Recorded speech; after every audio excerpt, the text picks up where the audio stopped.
the earlier you go to bed, the more likely you are to fall into a deep sleep.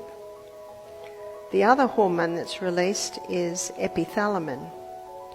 And epithalamin is a hormone that increases learning capacity. God designed our brain to be learning new things right up until the day we die. Many people's brains deteriorate because they stop learning new things. We should ever learn new things. So epithalamin increases learning capacity. So to be able to understand and retain the new things that you're learning, we need to go to bed early. You ask any teacher, they can tell the children that had a late night because they just don't get it. They don't retain. Epithalamin increases learning capacity, and epithalamin slows down aging. Everyone over the age of 25 likes that one. So these are the hormones that are released in these hours every night. But more comes into the equation.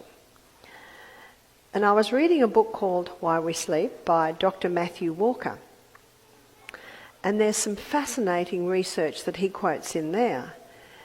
And this research was first started probably in about the 1950s. And they were doing research on rats.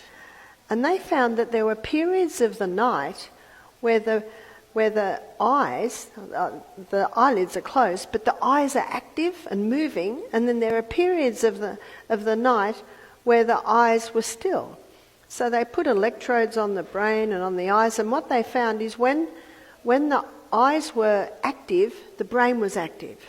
But when the eyes were still, the brain was a little bit more still. Some of the researchers, even their 2-year-old children, they had all wired up while they sleep. And, they had lots of volunteers come in. Sometimes they did it on themselves, and they found that across board the same thing was happening.